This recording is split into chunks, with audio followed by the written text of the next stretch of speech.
this episode of the Bullshito Podcast, we have Clark Neily, Vice President of Criminal Justice at the CATO Institute, to discuss qualified immunity. And it's a topic that we've mentioned before on the podcast about police shootings, but it's one that sadly a lot of people still aren't aware that there's something to even be concerned about. So buckle up, here we go. All right, so I am extremely excited to introduce our guest today. This is probably one of the biggest guests we've had on the show so far. Clark Neily, he's an attorney, writes extensively on the topics of criminal law and qualified immunity. He's the Vice President of Criminal Justice at the CATO Institute. Clark, anything else that the viewers or the listeners should know? No, I'm a constitutional litigator for more than 20 years. I was one of the lawyers that brought the DC versus Heller gun case and vindicated the Second Amendment. And like it sounds like most of you, I'm also a fellow martial artist. I've been studying martial arts for 20 years, first on in Taekwondo, Judo, and Aikido.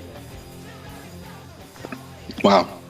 So the topic, and you might be interested in some of our other ones. We did one on the Second Amendment, actually, one of our first ones, I believe. For this one, we're talking about qualified immunity, and this is something that we're obviously hearing quite a bit about because of the horrible events in Minneapolis. It's come up in the media recently, but I'm seeing that a lot of people don't understand it. Clark, what do people need to know about qualified immunity? Yeah, so basically, when you have a situation where some people are empowered to use force against others, and that really is the essence of government.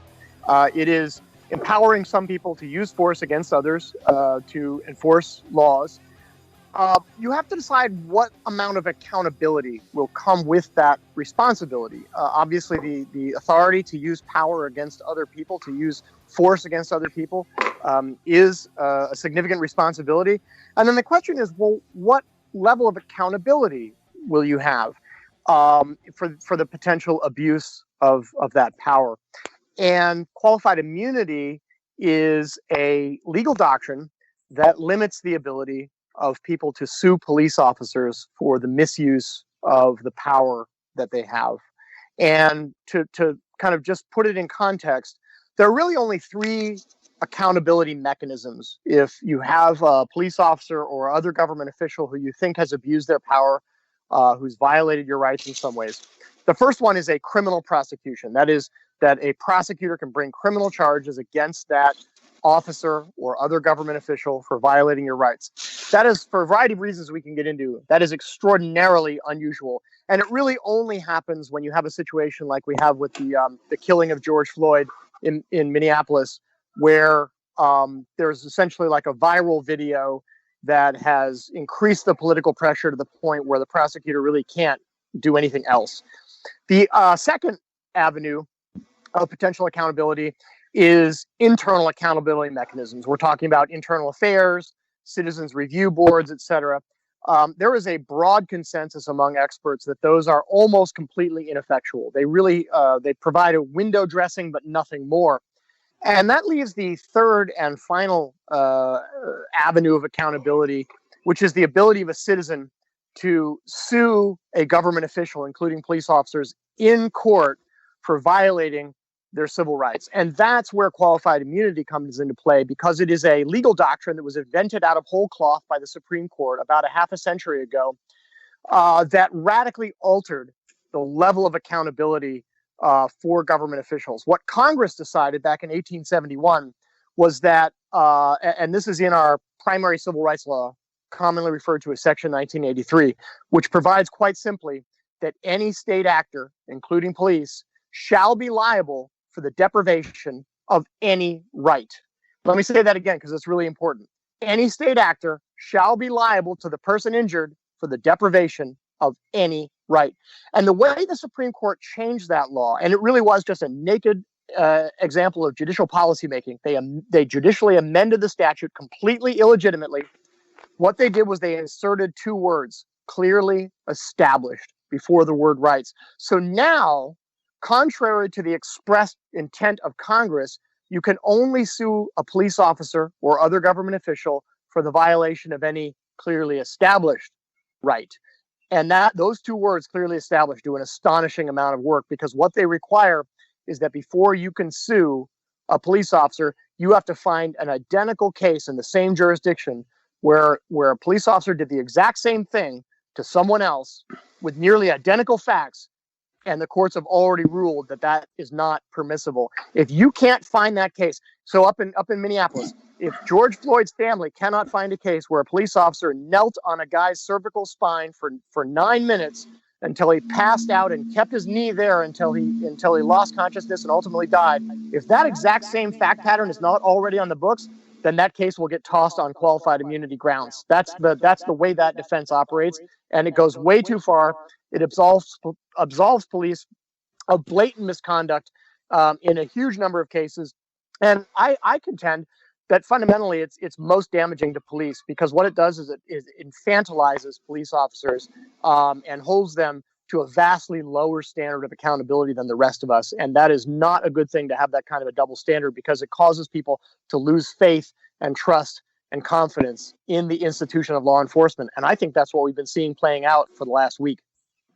So I want to jump in on that clearly established bit.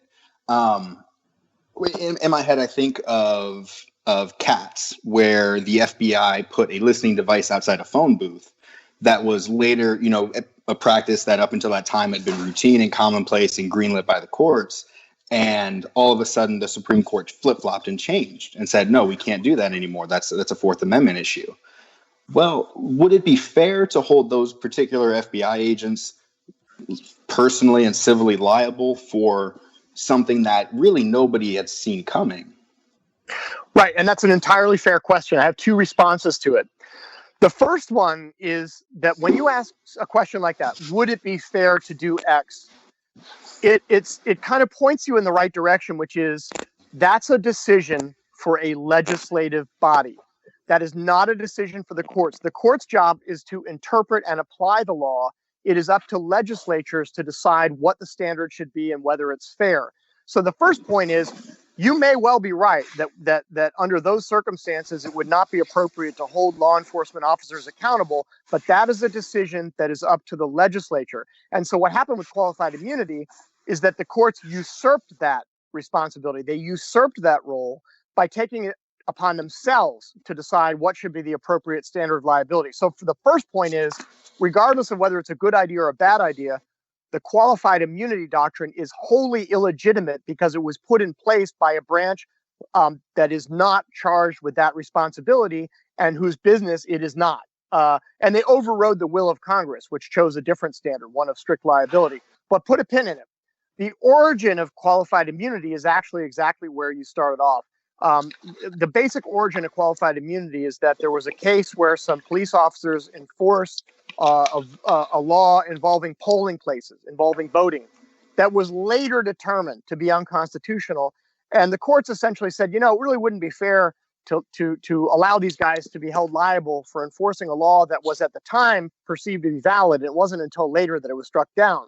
The problem is that qualified immunity now goes far beyond that and really has turned into something close to a near zero accountability program for police. And it is routine for courts in qualified immunity cases to hold that, A, yes, your rights were violated, no question about it, but B, we don't already have a case on the books, so we're going to give the cops, in this case, a free pass. That, I would submit, is not a fair, not a reasonable policy, even if it was a policy that was any business of the courts to enact, which it wasn't. This was always up to Congress, and the courts really usurped the legislative responsibility here and took it upon themselves to implement a policy that they thought was better than the one Congress implemented. That is not an appropriate role for the judiciary. So would it be fair to say that when it's applied in a very abusive manner, that it's basically a get out of jail free card? It would, and I just tweaked that a little bit. I call it a get out of responsibility free card because, look, all of us have worked in various kinds of jobs. I'm a lawyer. My sister's a doctor. I've got friends who have all kinds of different, jobs. But the baseline is this. if you do your job negligently, or you do your job in a way that doesn't live up to the professional standards of that particular vocation, and you hurt somebody and you cause somebody an injury, you are responsible to them for that injury. You must compensate them for that injury. There are very few vocations where that is not true, and law enforcement is absolutely at the top of that list, and that's not right. So why do these rights need to be clearly established? Or I guess I say, we all have access to the Constitution. We can Google it and read it ourselves. For people without law degrees, why do these need to be clearly defined by the courts if all of our rights are right there on that piece of paper? Well, because rights are basically defined at a relatively high level of generality. And so to say that it is unconstitutional to use unreasonable force against somebody doesn't really tell you what exactly that means. Can you, for example, use a chokehold? Can you ever use a chokehold? What other kinds of restraints can you use or not use? Under what circumstances may you use lethal force against a suspect? These are all questions that are not easily answered by reference to the bare text of the Fourth Amendment, which states that people have a right to be free from unreasonable search and seizure. And seizure includes the unreasonable use of force. So it is accurate to say that you can't just look to the text of the Constitution and automatically know as a police officer or other government official exactly what you can or can't do. And the kind of the fiction behind qualified immunity is that police officers and other government officials in their off time stay up late at night reading judicial opinions so that they can keep current on exactly what those broad brushstroke rights mean at the level of specificity, and that police are staying up late at night reading court opinions so they can know exactly when they can use lethal force, exactly when they can use certain restraining techniques, and exactly when they can search a car and when they can't. And of course, that's a complete fiction. That's not what happens. And this really is, as we covered earlier, a get out of responsibility free card for police officers that virtually no other profession enjoys. So I have a couple of quick questions. So you mentioned that I think the words that you were using were that this doctrine was kind of fashioned out of whole cloth.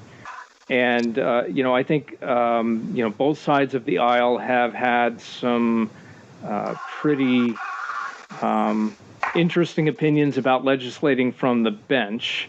So my curiosity, first of all, is how did this doctrine come into play in the first place? Like, historically speaking, when did this happen? Why are we in this situation where we have this mess? Right. So up until basically the Reconstruction era, there was really no mechanism by which a citizen could hold a state actor accountable.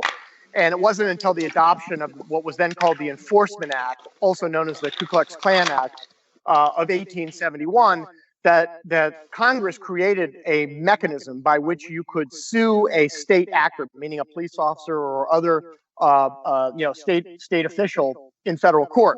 So it wasn't until 1871 that we really even had to sort of develop a theory of who could be held liable when. And for a period of time, there was basically a kind of a lack of clarity about who you could sue and under what circumstances. And it wasn't until the latter half of the 20th century that began to shake out. And when I say shake out, I mean that we began to get a kind of a clearer picture of sort of what your rights are under the Bill of Rights and when they do and don't apply. And it was then that people began, suing police officers for things like looking in the trunk of your car when you did not consent and they didn't have a warrant. And it was right around that time that the Supreme Court decided that they would sort of tighten up this Section 1983 standard. And where they started off, I alluded to earlier, was just what we call a kind of a very narrow good faith standard. In other words, if a police officer was enforcing a law that was then thought to be constitutional and only later determined to be unconstitutional, then we're going to give that person immunity from suit because they were acting in good faith. There was no way they could know that the law was later going to be struck down. And that actually seems pretty reasonable. I'm not sure it's a faithful interpretation of the statute, but I think it is a reasonable policy to choose, even though I don't think it's really the business of the courts to do policy. But what happened is that the courts do what they so often do, which was that they yielded to their impulse to be fundamentally government favoring. That is probably the most important thing to understand about our courts, is that they are relentlessly government favoring. They are constantly tipping the playing field in favor of the government, and that's exactly what they did with qualified immunity. So they started with a pretty reasonable and fair-minded idea, which is, let's not allow government officials to be sued for things that were at the time lawful. And they just kept pushing it and pushing it and pushing it and expanding it to the point where they really did create a double standard where police are not liable for things that you absolutely would be liable for. And that's not defensible in my judgment. So qualified immunity, right? The courts started this to help prevent officers from being bankrupted. Let's say we get the I don't want to say right, but the wrong set of facts that actually turn out to have a precedent case on point, so there's no qualified immunity, and an officer's held civilly liable. Are these officers really paying this out of their pocket? Are they going bankrupt from these judgments? No, this is an absolutely preposterous justification for qualified immunity, and is completely divorced from reality. So there are two reasons why that is. The first is that virtually all police officers are indemnified for even deliberate acts of misconduct. There's a law review article in NYU Law Review from 2014 in which a professor named Joanna Schwartz did a deep dive on civil damages payouts. And what she determined was that 99.98% of all dollars paid out, whether through settlement or jury verdicts, 99.98% of all civil damages payouts come from the municipality or the department and not the individual officer. And by the way, that of course means us, the taxpayers. So we, the taxpayers, are paying 99.98% of all damages awards against individual police officers. So that's point one.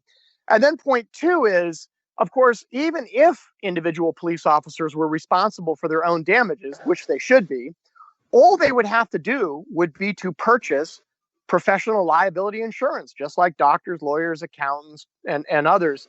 And I wrote an article actually not too long ago in which I pointed out that if you took all of the money that a given municipality like Chicago or New York, take all the money that they pay out in civil damages awards and use that money to provide an allowance to police officers to purchase professional liability insurance, you would almost certainly enable them to completely cover themselves so they would never have to go out of pocket, and you would probably save money in the end. So it's a kind of a win-win, low-hanging fruit that, for reasons that I can't even, that boggle the imagination, we have not bothered to implement yet. But that would really do a great job of aligning incentives. It would bring the power of insurance companies, who are wonderful at identifying risk, into play. And the best thing it would do is that, just like with drivers and bad doctors, if you required police to purchase liability insurance, what would happen is that the good police officers would see their premiums go down. And by the way, I would allow them to pocket the difference. If you represent less of a risk and therefore you pay a lower premium, I'm going to let you put that in your pocket, the difference. If you're a bad police officer and you represent more of a risk, your premium is going to be more expensive, and I'm going to make you pay that extra price out of your pocket. So you lose money.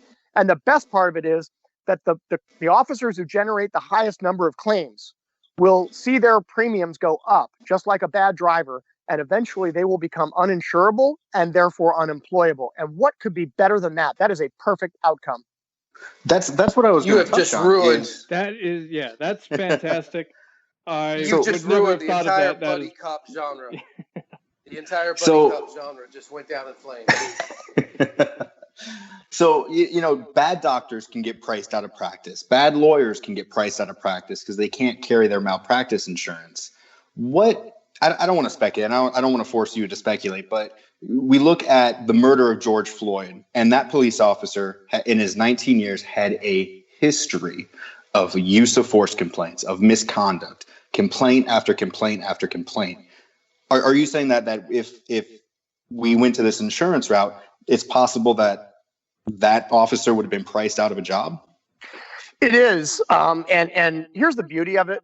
That guy at a certain point in his career might have been salvageable. Maybe he was not a fundamentally bad person or a fundamentally inept or unfit officer. Maybe if So imagine, so as I mentioned earlier, insurance companies are astonishingly good at identifying risk. What if it turns out that there's a particular kind of incident or a particular kind of call where this particular officer loses control or has a hard time, behaving professionally? What if an insurance company was able to flag that and say, look, either don't send this guy out on those calls anymore, or make sure he's got a sergeant with him that can, help to defuse the situation. Maybe with the right mentoring and the right accommodations, that officer could have been a good police officer one day and stopped generating so many use of force claims. But that never happened for whatever reason. And look, I've been a lawyer for coming up on 25 years. The number of complaints that I have against me for my professional conduct are zero complaints.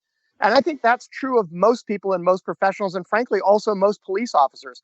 But when you've got an officer who has generated 18 different complaints over the course of his career, that is a red flag. And if you are putting that person in the position where they have to pay the increased costs of their liability insurance for every one of those claims that's determined to be at least potentially meritorious, that's going to get their attention, and it's either going to provoke a change in behavior, a change in guidance and mentoring, or it's going to price them out of the vocation. All of those are better responses than what we have now.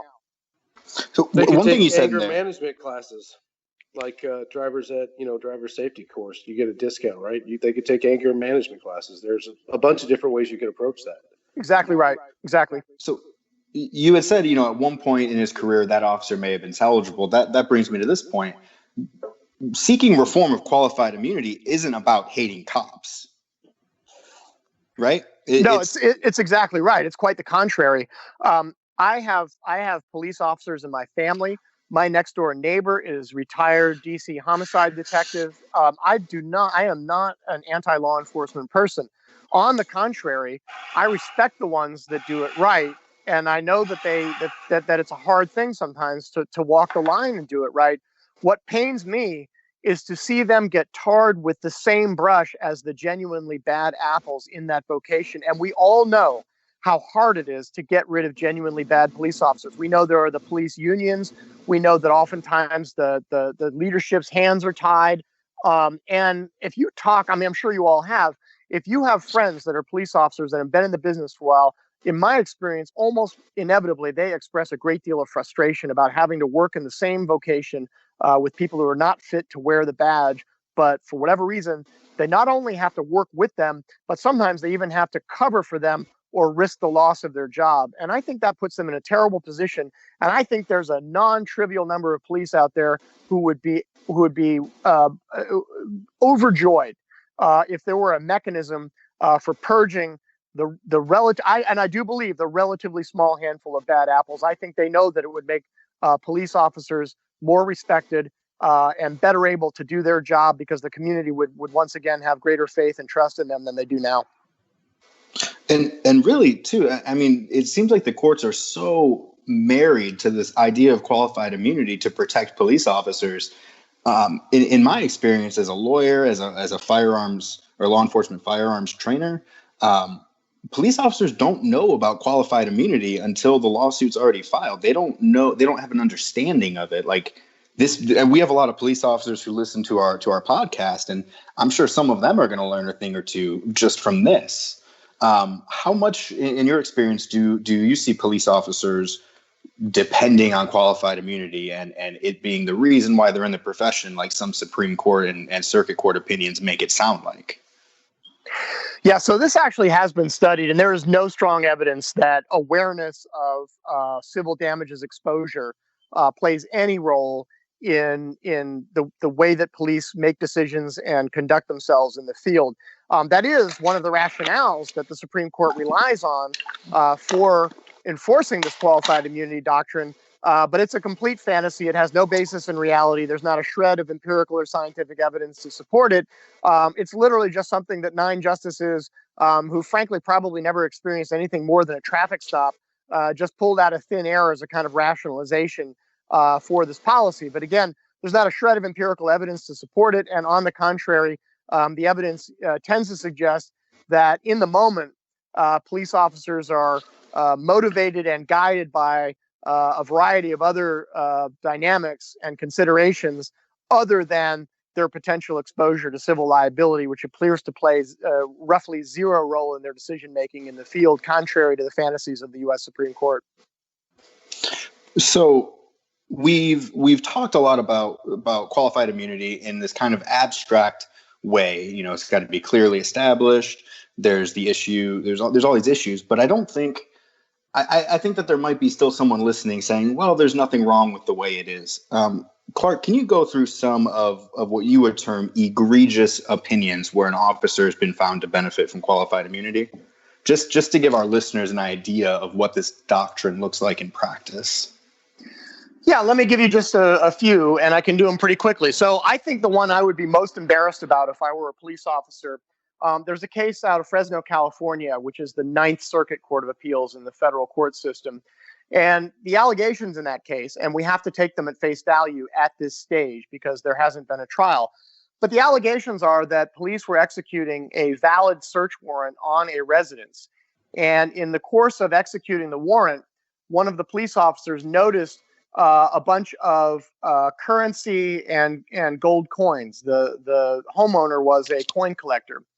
And the allegation in the complaint, which again we have to credit at this stage, is that the police officer simply helped himself to $225,000 worth of currency and coins. Just put it in his pocket, not related to the investigation, not, didn't put it in a bag, and check it into evidence, just literally stole $225,000 from this residence while executing a search warrant. The owner sued the police officer for conversion, which is a tort, and the federal courts, the Ninth Circuit Court of Appeals, threw the case out on qualified immunity grounds. And I'm not making this up. Here's the rationale. The rationale was, we all know that theft is immoral, but we don't have a case on point that specifically tells police officers not to steal personal property while executing a search warrant in a private residence. Bunch of wusses. Like how do you... that's upsetting to me, that you would have a panel of judges. Was this en banc or was this... Whatever? No, that was a 3-judge panel, but guess what? They appealed that decision up to the Supreme Court. They filed what's called a writ of certiorari, trying to get the Supreme Court to take the case. And a former acting Solicitor General, one of the most prominent lawyers in the country, Neil Katz, represented the homeowner, and the Supreme Court turned down that appeal and allowed that lower court ruling to stand. I'll give you another example. Let me ask you yep. one quick question about that case. Yep. Well, there's a case on point now. The next officer who steals $225,000 worth of gold bullion, I mean, he knows it's a clearly established violation at this point, right? Incorrect. You might think so, but it gets worse. So up until the mid-1980s, the rule was that when somebody sues a police officer for something like this, when you do your reasoning as a court, the first question you answer is, was there a constitutional violation, yes or no? If the answer is yes, then the next question is, was it a clearly established right, yes or no? And that's the logical sequence. But guess what? The Supreme Court held in, I think it was a 1984-85 case, that judges don't have to follow that sequence. And so when you get a case like this, you don't have to answer the question whether it was a constitutional violation. You can go straight to step 2 and say, well, putting aside for the moment whether it was a constitutional violation, was it clearly established? Answer, no. And guess what happens? You never get a ruling on the base question, was it a constitutional violation?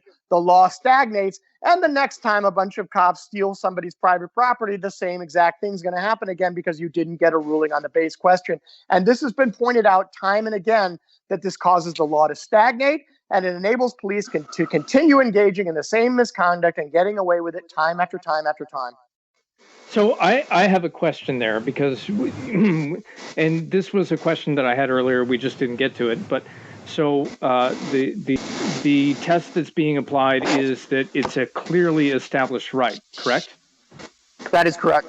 So what about the 10th Amendment, where we have and correct me if I'm wrong, but I believe it's the 10th Amendment where we say that any right that is not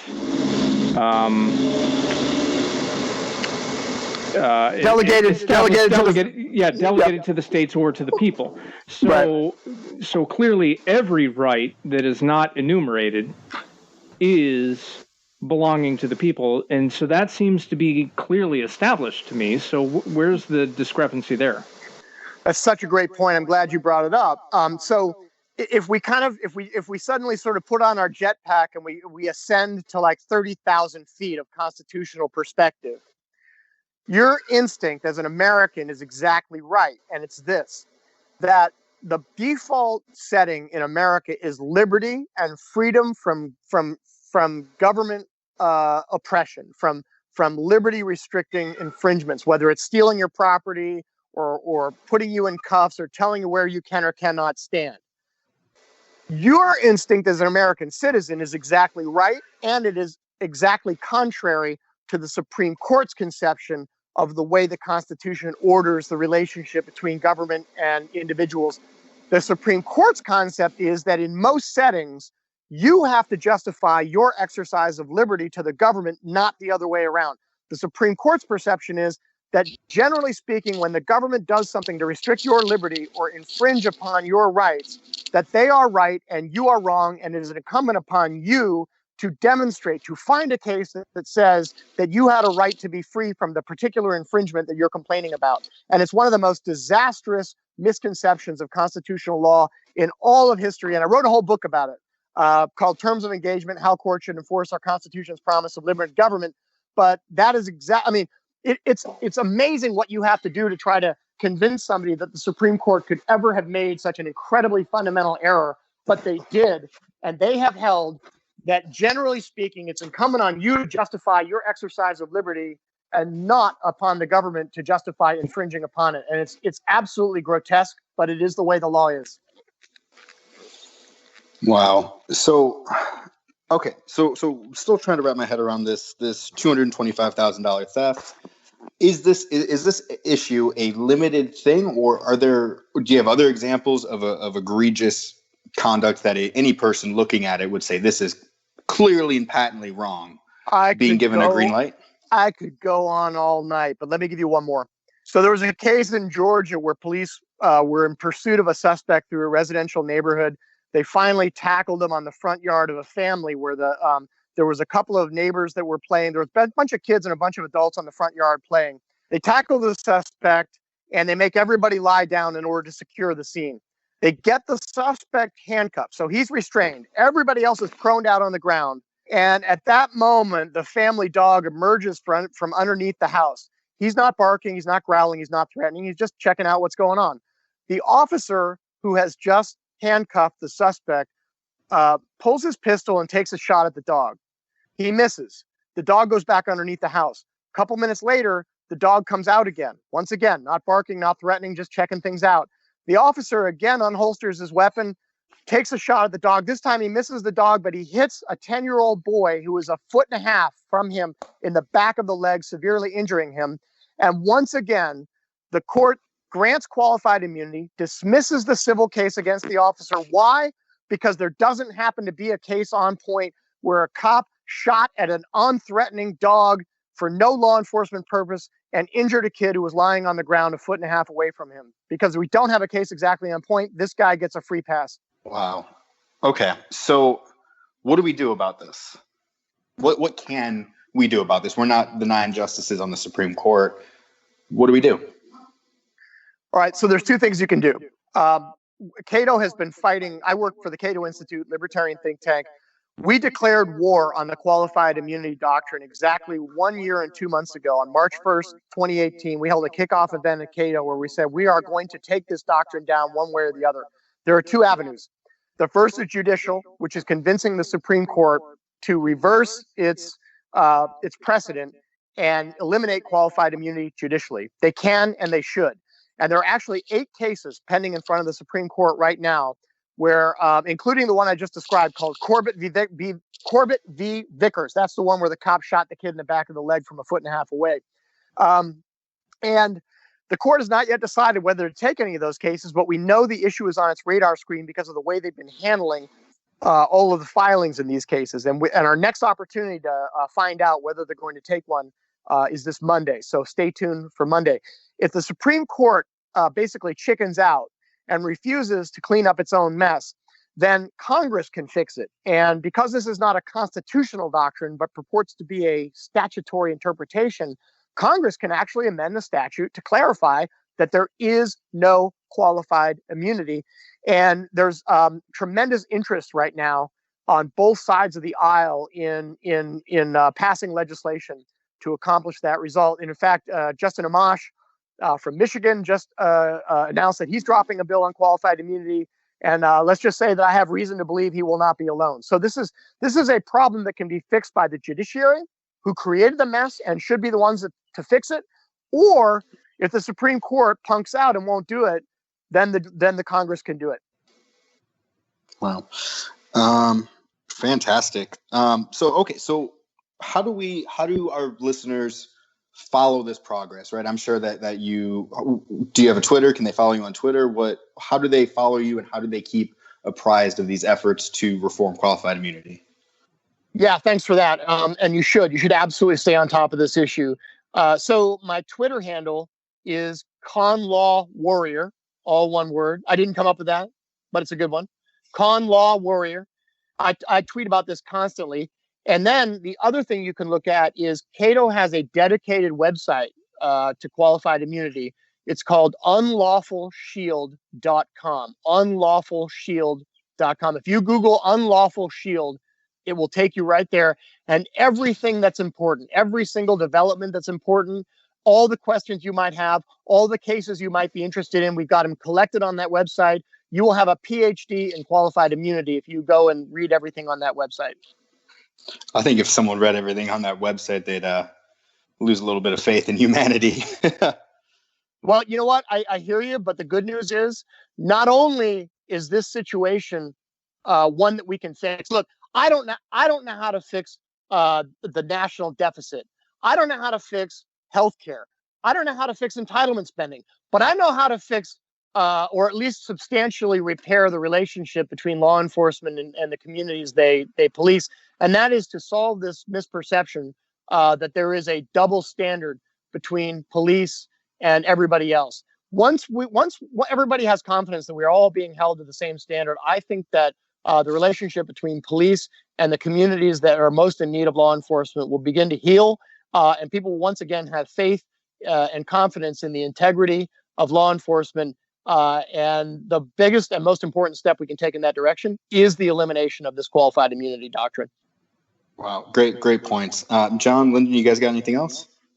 No, thank you very much, Clark. This has been fascinating. I really appreciate you spending the time to educate us on some of these issues. Well, I can only add thank you so much. Yeah, thank you guys. I really appreciate you having me on. I really respect what you do. I think it's awesome, and we'll stay in touch. And if events warrant, maybe I can come back and share some good news with your listeners. We would love that. We would love to have you back. Yeah, thank you very much. Very much look forward to it. Everyone, this is Clark Neily, Vice President of Criminal Justice at the CATO Institute, constitutional litigator, and follow him on Twitter at ConLawWarrior. Just fantastic guest. Thank you so much for your time. Thank you, gentlemen. Thanks for your service. Yeah, thank you. Have a good night, sir. Good night, bye. Goodbye. And don't forget to like us on Twitter, on Facebook. Yeah, Buck. Yeah. Come to the website, bullshito.net. We have merchandise for sale. We just got in a new round of shirts this week, I think. This is my fighting shirt. I do not have one right now because we're practicing social distancing.